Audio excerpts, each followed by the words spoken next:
ಎಲ್ಲೆಲ್ಲಿಯೋ ರೋದನ, ಎಲ್ಲೆಲ್ಲಿಯೋ ರೋದನ, ರಣಹದ್ದುಗಳೆಂದು ಕಾಣದ ರಸದೌತಣ, ಯಮಭಟರ ಹಾರಾಟ, ಎಣಗಳ ಬೀಳಾಟ, ನೋಡಿದೆಯ ಕುರುಬುಪ ಈ ಶಕುನಿಯ ಪ್ರತಾಪ.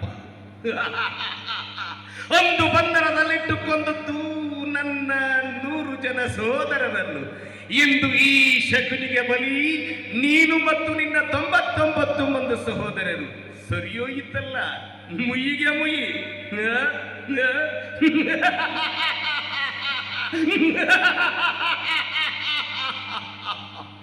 ಹೇಗಿ ಹಡಕದ ಕೇಕೆ, ಕುಹಕ ಕಂಠದ ಮೋಥೋಂಡ ಧ್ವನಿ, ದಿಗ್ದಿಗಂತಗಳೇ ಹಬ್ಬರಿಸಿ ಬಬ್ಬರಿಯುವಂತಹ ಹಲ್ಲೆಗಳ ಹಾತನಾದ. ಸಾಕು ಮಾಡಿ, ಸಾಕು ಮಾಡಿ, ನಿಮ್ಮ ಆಂತರ್ಯದ ಹತ್ತನಾಡದ ಹಲ್ಲೆ ಅದನ್ನ ಬಲ್ಲೆ. ಏಕೆ ಈ ಸೋಮನ ರಾಜ ಶಕುನಿಗೆ ಧಿಕ್ಕಾರ?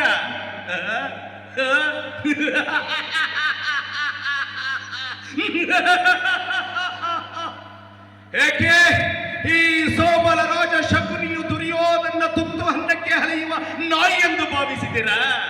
ಇಲ್ಲ, ಈ ಸೋಮನ ರಾಜ ಶಕುನಿಯನ್ನು ತುಂಡು ತುಂಡೋಗಿ ಕತ್ತರಿಸಿದರು ಇವನರ ನೋಡಿಗಳಲ್ಲಿ ಚುಮ್ಮುತ್ತಿದೆ ದ್ವೇಷದ ಜ್ವಾಲೆ, ಅಲೆಯಾಗಿ ಆರ್ಭಟಿಸುತ್ತಿದೆ ದಾವಾಗ್ನಿ.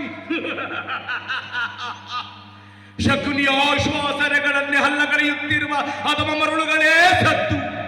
ಹೇನಿ ಕುಕ್ಷಿ ಬಗೆವ ಕುಹಕ ಕಂಠದ ಕರ್ಕಶ ಕೇಕೆ, ಏನಿ ಪ್ರಯಾಗ್ನಿ ಜ್ವಾಲೆಯನ್ನೇ ಪ್ರಚೋದನೆಗೈಯುತ್ತಿರುವ ಪ್ರಚಂಡ ಭಾರತದ ತಾಂಡವ, ಅಖಂಡ ಭರತ ಕಂಡಕ್ಕೆ ಕುಹಕ ಕುಕ್ಷಿಕತೆ ಪ್ರವೀಣ, ಮಾಸ್ತರ್ಯದ ಮಹಾನಿಪುಣ ಈ ಸೋಮನ ರಾಜ ಶಕುನಿಯವರೇ ನಿಮ್ಮಗಳ ಸರಸ ಸಲ್ಲಾಪ. ಹೇಳಿ ಹೇಳಿ, ನಾನಲ್ಲವೋ ಕೌರವ, ನೀನು ಶತೆ ಹೇಳಿ. ಅಂದು ಗಾಂಧಾರೋಂಶದ ಕ್ಲಯಕ್ಕೆ ಕಾರಣಕರ್ತನಾದ ದುರ್ಮತ್ತ, ದುರ್ಜಾತ, ದುರ್ನೀತ ದುರುಳ ದುರ್ಯೋಧನ ಕೇಳು. ಅಂದು